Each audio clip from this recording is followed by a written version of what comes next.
Hello दोस्तों, कैसे हैं आप सब लोग। मैं सीए कौशल छाजेड़ आप सभी लोगों का स्वागत करता हूं वर्ल्ड ऑफ इकोनॉमिक्स चैनल पर। पेश करते हैं आज की हमारी वीडियो नंबर 44।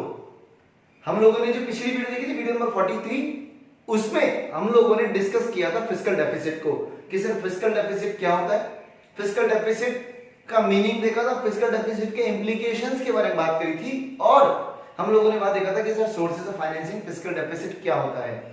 अगर आप लोगों ने पिछली वीडियो नहीं देखी है तो एक बार प्लीज जाकर डिस्क्रिप्शन में लिंक मिल जाएगा आपको, प्लीज जाकर पिछली वाली वीडियो जरूर देखें। ठीक है, शुरू करते हैं आज की हमारी वीडियो नंबर 44।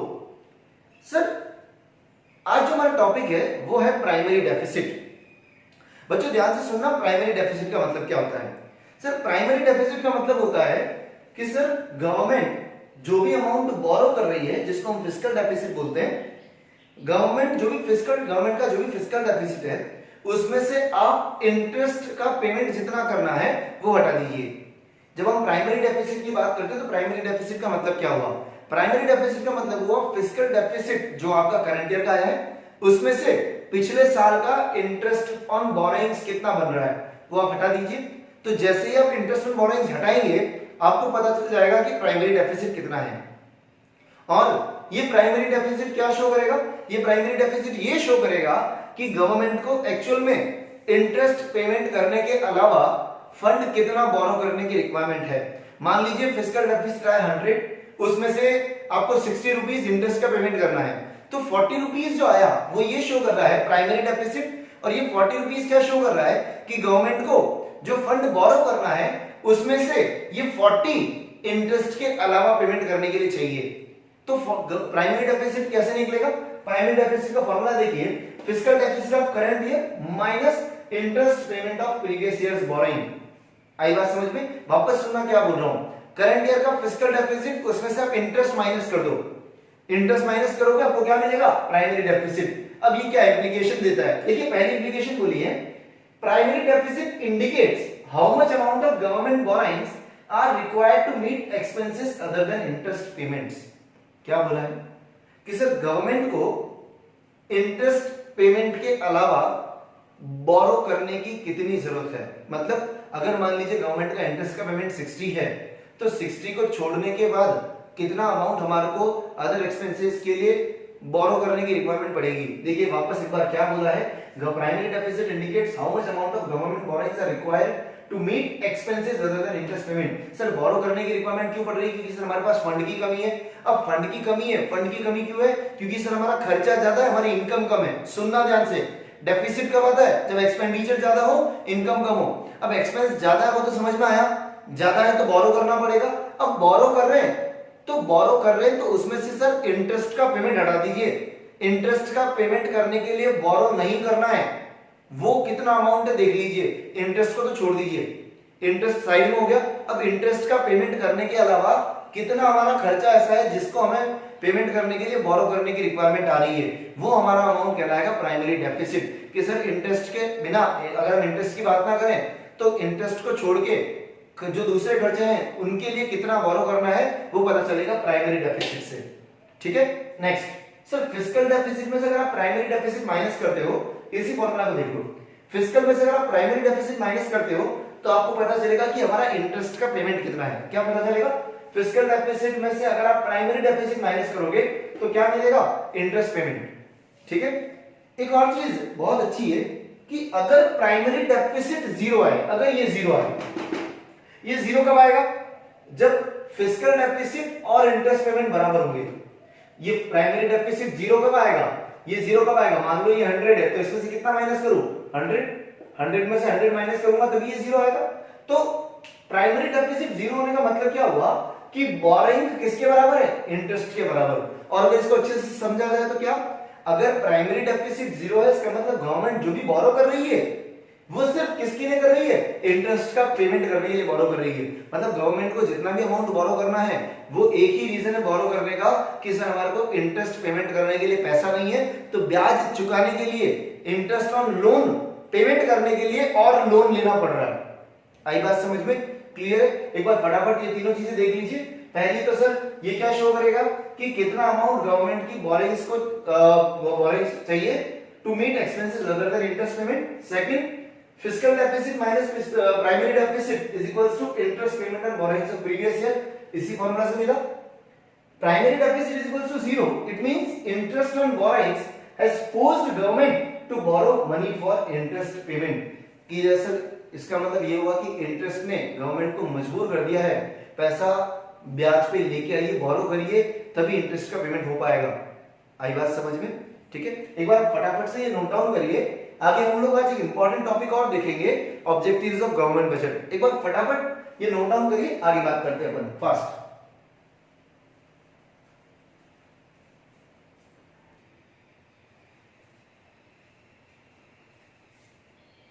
अब हम बात करते हैं बहुत इंपॉर्टेंट टॉपिक की, और वो है ऑब्जेक्टिव्स ऑफ गवर्नमेंट बजट. जी ये टॉपिक बहुत इंपॉर्टेंट है. अगर हम बात करें बोर्ड के पॉइंट ऑफ व्यू से, ये टॉपिक बोर्ड में मान के चलिए 4 नंबर का टॉपिक जरूर आएगा. बहुत ज्यादा चांसेस है इस टॉपिक में से क्वेश्चन उठ के आने का. Objectives of government budget. आगे जो हम लोगों ने जितने भी टॉपिक्स कवर किए गवर्नमेंट बजट के, उनमें थोड़ा चांस कम भी हो, पर इस टॉपिक में से ऑब्जेक्टिव्स ऑफ गवर्नमेंट बजट में से चांसेस बहुत ज्यादा है बोर्ड में 4 मार्क्स का क्वेश्चन आने का. तो एक बार शुरू करते हैं ऑब्जेक्टिव्स ऑफ गवर्नमेंट बजट. देखिए सर, सबसे पहला गवर्नमेंट बजट का ऑब्जेक्टिव होता है रिएलोकेशन ऑफ रिसोर्सेज. सर हम लोगों ने देखा कि गवर्नमेंट बजट एक्चुअल में है क्या?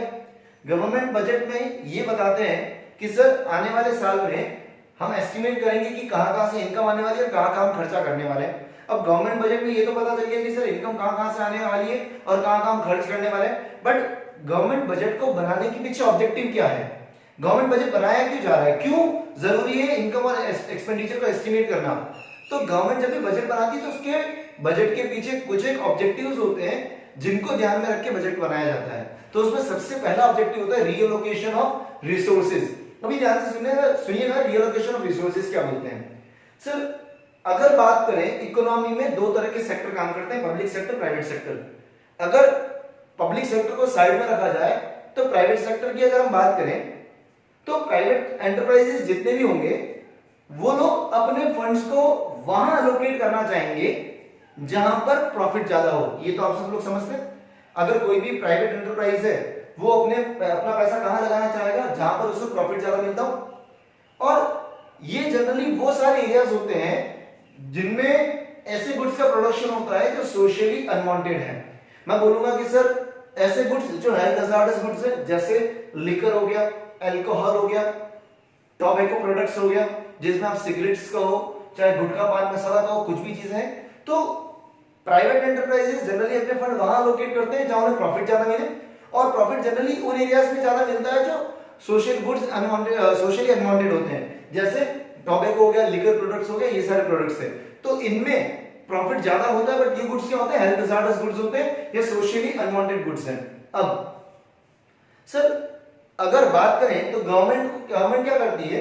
अपने बजट के अंदर कुछ ऐसी पॉलिसीज लेके आती है जिससे गवर्नमेंट क्या करती है कि एक बैलेंस बनाती है सोशल वेलफेयर के बीच में और प्रॉफिट मैक्सिमाइजेशन के गोल के बीच में.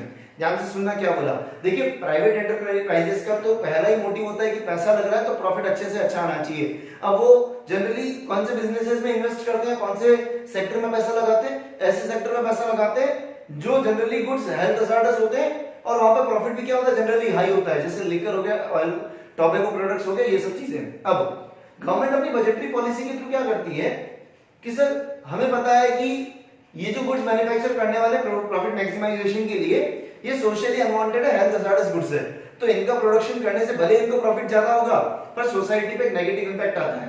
तो गवर्नमेंट अपनी बजटरी पॉलिसी के अंदर कुछ ऐसी पॉलिसीज लेके आती है जिससे एक बैलेंस बनता है सोशल वेलफेयर में और प्रॉफिट मैक्सिमाइजेशन में. देखिए गवर्नमेंट बनी है, सरकार बनती है लोगों का भला करने के लिए. अगर गवर्नमेंट इन लोगों को खुली छूट देगी कि सर आप जितनी मन चाहे उतने अल्कोहल का प्रोडक्शन कीजिए, जितना मन चाहे उतना टोबैको प्रोडक्ट्स बनाइए, तो कहीं ना कहीं अगर बात करी जाए तो कहीं ना कहीं गवर्नमेंट ये रिफ्लेक्ट करती है कि सर हमारी इकोनॉमी एक बहुत गलत डायरेक्शन में जा रही है.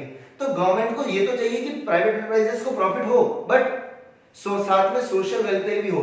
तो गवर्नमेंट अपनी बजटरी पॉलिसी इस तरह से फ्रेम करती है कि दोनों के बीच में एक बैलेंस बना रहा है. ये बैलेंस कैसे बनता है?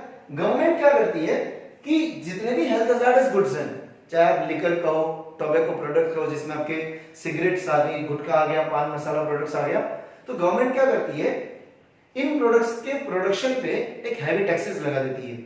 गवर्नमेंट को पता है कि सर इनका प्रोडक्शन बहुत होने वाला है, रीजन बीइंग कि इनमें प्रॉफिट ज्यादा है, तो गवर्नमेंट क्या करती है, इनका प्रोडक्शन कम हो उसके लिए गवर्नमेंट क्या करती है, इन पे टैक्सेशन बहुत ज्यादा लगा देती है।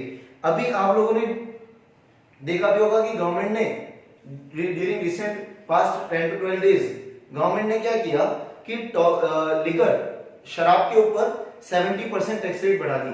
तो इससे हुआ क्या कि गवर्नमेंट को पता है कि कहीं ना कहीं इसका कंजम्पशन कम होगा, कहीं ना कहीं इसका प्रोडक्शन भी रुकेगा। तो देखिए गवर्नमेंट क्या कर रही है, production of health hazardous goods is discouraged through heavy taxation. आएगा समझ में? अब सोशल वेलफेयर कैसे प्रमोट किया जाए? सोशल वेलफेयर प्रमोट करने के लिए गवर्नमेंट क्या करती है, कुछ ऐसे प्रोडक्ट्स का मैन्युफैक्चर प्रमोट करवाती है जो सोशली बहुत यूं कहें कि अच्छे गुड्स हैं, यूं कहें कि सोशली यूजफुल गुड्स हैं। जैसे खादी है, खादी एक ऐसा गुड्स है जो जिसकी हम बात करें कि जो सोशली बहुत यूजफुल है और जिसकी वजह से जो जितनी भी छोटी छोटी कम्युनिटीज होती है या कि जो भी छोटे छोटे बिजनेसेस होते हैं, चाहे एमएसएमईज की बात करें, हम कॉटेज इंडस्ट्रीज की बात करें, स्मॉल स्केल इंडस्ट्रीज की बात करें, ये सब लोग जो भी खादी वगैरह में यूं कहें कि खादी वगैरह का बिजनेस करते हैं, हैंडीक्राफ्ट का करते हैं, हैंडलूम बिजनेसेस करते हैं, तो इन लोगों को कहीं ना कहीं अपना बिजनेस प्रमोट करने का मौका मिलता है। तो गवर्नमेंट इनका बिजनेस प्रमोट करने में हेल्प कैसे करवाती है? गवर्नमेंट सोशली यूजफुल गुड्स का बिजनेस प्रमोट करने के लिए उन्हें सब्सिडीज प्रोवाइड करती है। अभी आप लोगों ने पिछले कुछ दिनों पहले देखा होगा, राजस्थान जो सेंट्रल गवर्नमेंट है, सेंट्रल गवर्नमेंट ने 20 लाख करोड़ का पैकेज डिक्लेयर किया है। अब इससे बेनिफिट किस किस को मिलने वाला है? जो भी लेबरर्स हैं उनको बेनिफिट मिलेगा, जो भी फार्मर्स हैं, जो एग्रीकल्चर से जुड़े हुए लोग हैं उनको बेनिफिट मिलने वाला है, जो लोग भी एमएसएमईज में हैं उनको बेनिफिट मिलेगा, जो भी कॉटेज इंडस्ट्रीज रन कर रहे हैं उनको बेनिफिट मिलेगा, जो भी स्मॉल स्केल इंडस्ट्रीज रन कर रहे हैं उनको बेनिफिट मिलेगा।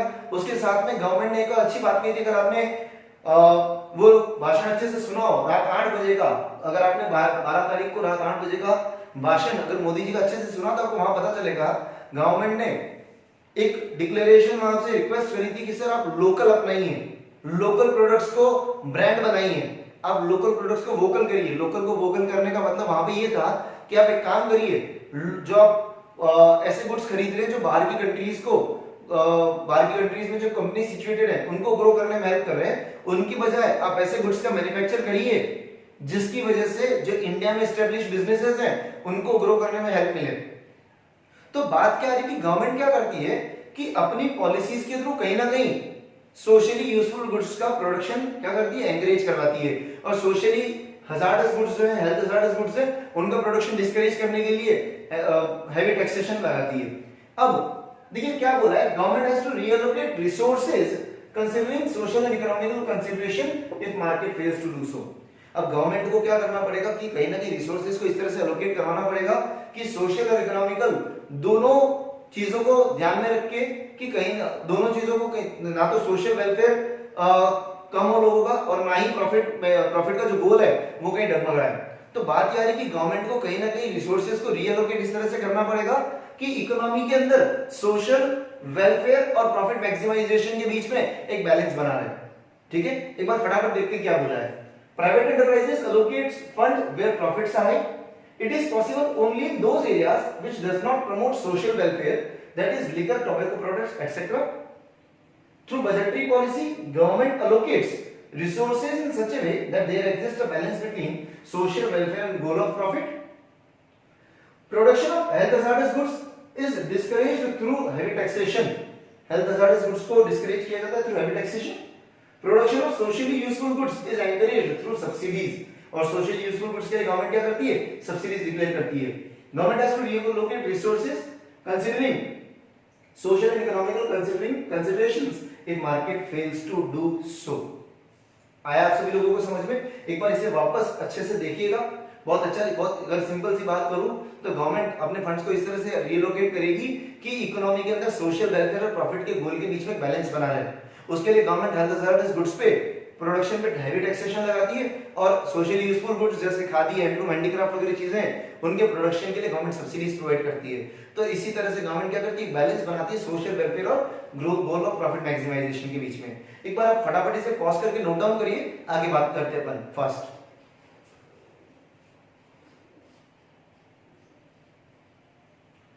देखिए आज हम लोगों ने जो भी डिस्कस किया, प्राइमरी डेफिसिट डिस्कस किया, प्राइमरी डेफिसिट की इंप्लीकेशंस देखे और गवर्नमेंट बजट के ऑब्जेक्टिव्स का पहला ऑब्जेक्टिव देखा, रीएलोकेशन ऑफ रिसोर्सेज। आज की हमारी ये क्लास यहीं ओवर होती है। अगली वीडियो में हम लोग गवर्नमेंट बजट के कुछ और ऑब्जेक्टिव्स पे डिस्कशन करेंगे। तब तक के लिए एक रिक्वेस्ट आपसे और करके जाता हूं कि सर डिस्क्रिप्शन में आपको एक लिंक मिलेगा, एक व्हाट्सएप ग्रुप का लिंक मिलेगा जिसमें 12th क्लास के स्टूडेंट्स हैं। अगर आपको कोई भी डाउट रहता है, अगर आपको कोई भी क्वेश्चंस वगैरह पूछने, अगर आपको कोई नोट्स चाहिए, आपको कोई स्टडी मटेरियल चाहिए, असाइनमेंट चाहिए, वर्कशीट्स चाहिए, कुछ भी हेल्प चाहिए, अगर आपको वहां पे टीचर्स भी हैं, अगर आपको कोई भी हेल्प चाहिए हम लोगों से, आपको कोई भी वर्कशीट्स, नोट्स, बुक्स वगैरह के कंटेंट की रिक्वायरमेंट भी है तो आप उस ग्रुप में ज्वाइन हो सकते हैं। ग्रुप बिल्कुल फ्री है, ओपन ग्रुप है, मैं आपको लिंक शेयर कर रहा हूं, आप वहां बिल्कुल ज्वाइन हो सकते हैं। तब तक के लिए अलविदा लेता हूं आपसे। Have a good day, stay safe, stay at home, thank you and bye.